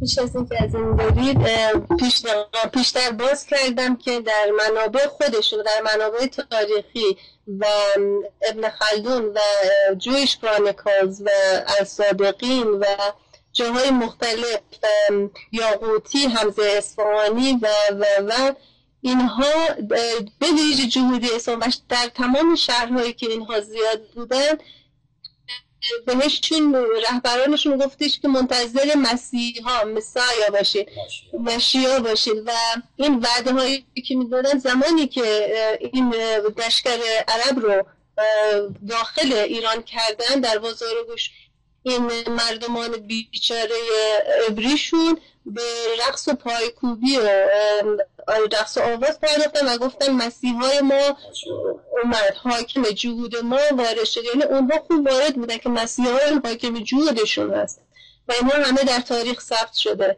در تاریخ های مرسل. حاکم اسلام حاکم جهوده. یعنی الان این سورسایی رو که آنایدا دوستان میتونن یادداشت بکنن و به اینها مراجعه بکنن. تمام این سورس ها چه جویش کرانیکال یعنی تاریخ خود یهود و چه ابن خلدون چه بقیه همزی بنجامین آف تولیدو الصادقین یاقوتی ابن ندیم بله تبری از همه مهمتر فراوان یعنی سورس کم نیست کدبان که به نوش میگفت که حقیقت اونجا جلوی چشمشون هست فقط ما به دنبالش چون نبودیم برای اینکه اجنبی حاکم جان و مال و تاریخ نویسی و زمان محمد رضا شاه چی یاد ما میدادن هم جودای کسی بهشتی و بهان فاحش آمدن اسلام عزیز که آمدن اسلام عزیز رو به ما یاد میدادن و چی شد که موقعی ما انقلاب کردیم تونست خمینی رو حاکم بکنن هم جودا برای اینکه حکومت قبلی حکومت فاحشه یعنی چه به عنوان یعنی جاسوس یعنی با اجنبی میخوابه یعنی مستقل نیست یعنی خودفروش اون نتیجهش این میشه نتیجهش اینا اینجوری میتازن براتون مینا عکس نگاه کنید موقعی که حکومتتون مامور اجنبیه زمانی که بلند شید اون حکومت تو بندازید لشکر بون پشت دروازه ها آماده است که اینجوری بر شما بتازن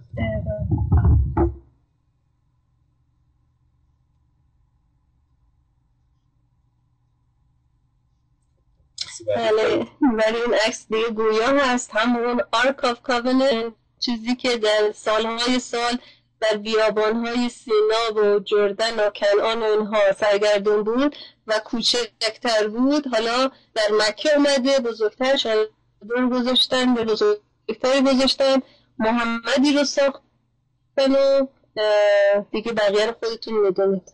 اون عکسی دیدید که جودا داشتن در صحرای سینا و در داستانهای خودشون اون جعبه رو هم میکردن و اگه به این گندگی بود که نمیتونست هم بشوند، این که همین بود، همون خط هم دورش بود، همین آشغالا هم دورش بودن. اون اومدن ساخته اون گنده‌ای که توی اونجا بود و رومیا در زمان روم و ایران اینا ساخته شده بود از سنگ زیره، چاربوشی بود که عربا قدیمی هم توش می اومد داشتن چیز و خرید فروش میکردن هر سال. و روش این چادره که جهود رو کشیدن و شد چی؟ کابینت گنده که از اون طریق کره زمین از طریق آدم خوران کشتارگر عرب کثیف بخورن، یعنی بهترین چیز رو پیدا کردن، لشکر رو پیدا کثیف. بعدش هم خب میدونیم آدم خورای ترک رو پیدا کردن، تو تاتار و قاجار و مغول و سلجوق و اینها رو پیدا کردن. ولی خب نونشو از زمانی تو برن رفت که قوم وحشی عرب رو تونستن به اصطلاح جهود بکنن یا مسلمان یا اسلام، یعنی تسلیم بکنن به جهودیت. معلمه خدا من نمیدونم، سپرایز میشه. بله سپرایز. این دیگه عکس تاریخیه، یعنی نقاشی هم نیست، عکس دیگه عکس. خب این عکسی که خواهید دید، ولی برای جریان گفتیم برای جریان اسلام و تاختن از این طرف، اون طرف رو یعنی شمال شرقی ما تا تورانیان و ترکای اون سوی بیرون از مرز رو داشتن، این به اصطلاح اگزیلارکا. چند تاشون بود که به موقع اونها رو یک زمانی بشورانن و این جریان همین تورانیان دوران سلجوقی و سپس صفوی و اینها هستن. نمونه های از این قیافه های کثیف ترک و سلجوق و قاجار و تاتار نگاه کنید. دوستان که زبان ترک ایران دفعه اشتباه نکنن راجع به ترک زبان ایرانی صحبت نمید. این کثافت خزر و تاتار و قاجار و سلجوق و صفویه کثیف گوشت ایرانی رو تیکی تیکی میکردن، زنده میخوردن. این قیافه هاشون رو خود نگاه کنید. عکس بعدی چه فرق بود؟ چیزی از JewishEncyclopedia.com. این مثلا همین زیر که کردم پرسید از چی کتابیه، زیر همین عکس خوشبختانه هست. JewishEncyclopedia.com خواهید دید که بسیار این خزرهای خنجربسته خواهید دید که دیگه نو شدن، دیگه بستار دور سر خودشون نمیپیچن. بعد اینکه ایران رو خوردن دیگه شکل آخوند بعضیشون خودشون رو نمیکنن، چند تیکه میشن، چند قسمت میشن.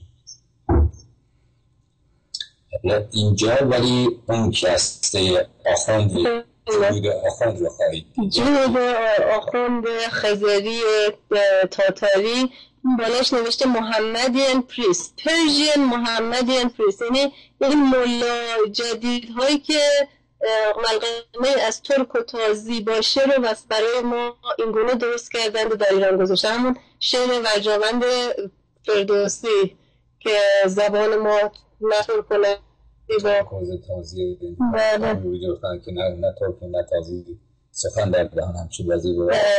ببینید این نتیجه جمعیت کسات بسیار عبری رهبران عبری که چنین چیزهایی رو چنین موجوداتی رو در کره زمین حاکم کردن و قیافه اینها نگاه کنید. الان هم طالبان ها و عقایدیه ها و انواع اقسامش رو ساختن.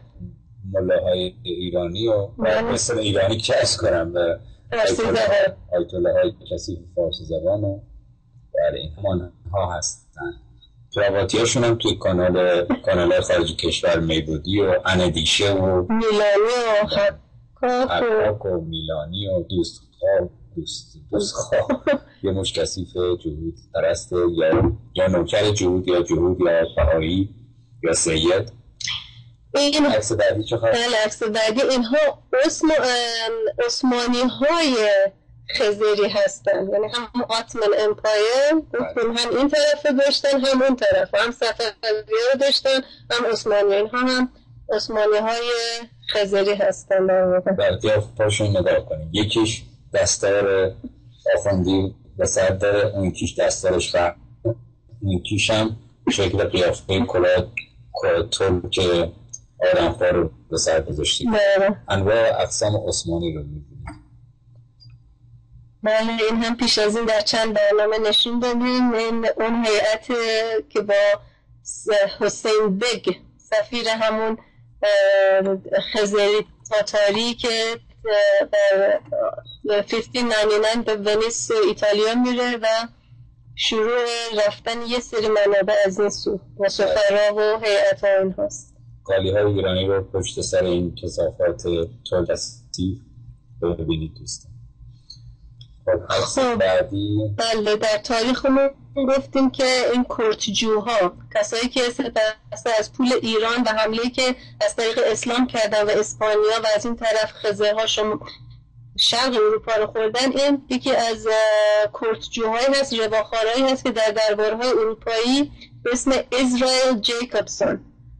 اسرائیل جیکوبسون یکی از معروف‌های کرتجوهایی بود که می‌رفتن و نفوذ می‌کردن و فایننس می‌کردن و کنترل می‌کردن دربارهای اروپا.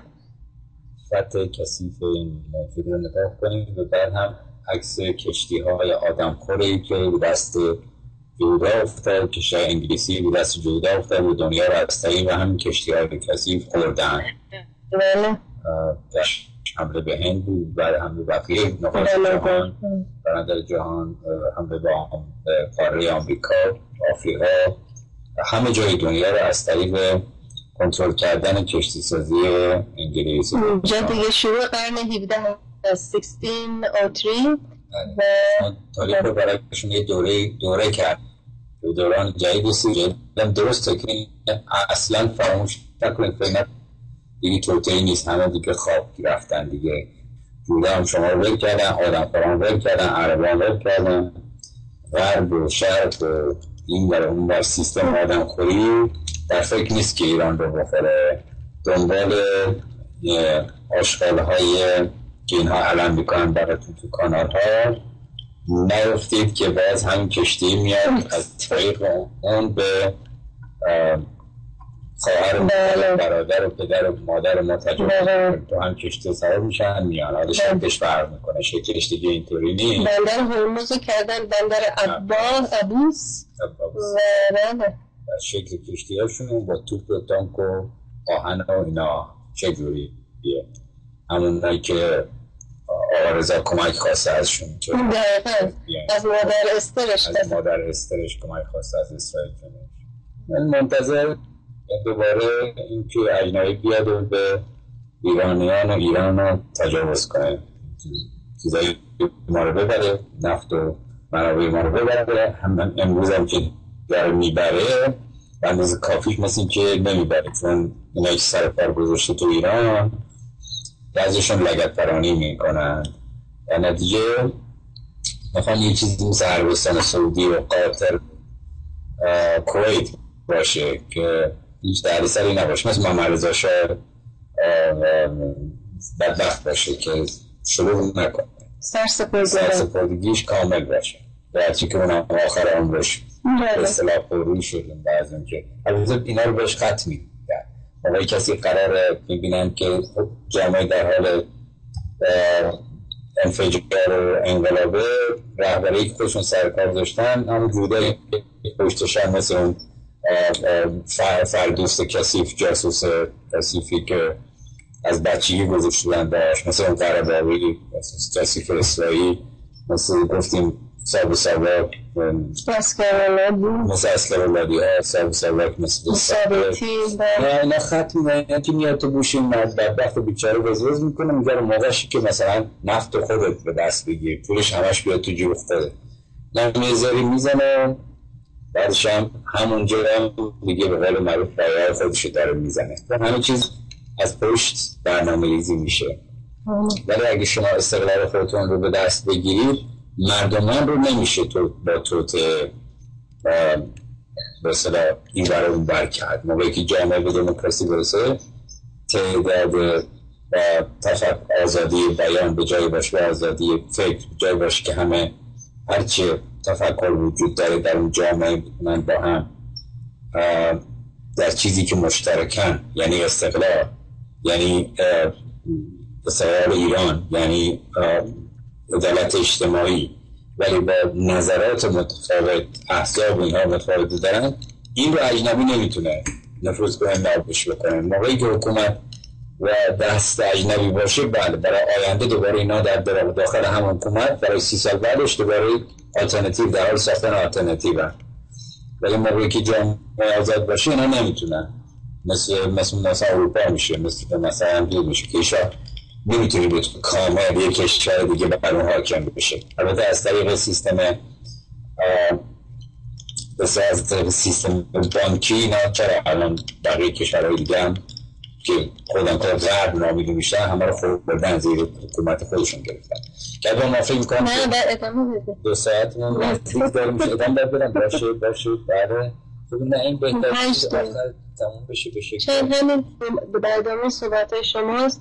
این همون بنادر رو اینجا دیگه مثلا کمپانی ها که کمپانی هند شرقی می آوردن به اروپا و در ساختمان هایی که برای اینها تأسیس کرده بودن این کالاها رو می آوردن. برعکس ولی که اومده شما کشتی سازی رو که اینا چطور کنترل کرد و اصلا از اون کشتی دنیا رو می‌خوردن.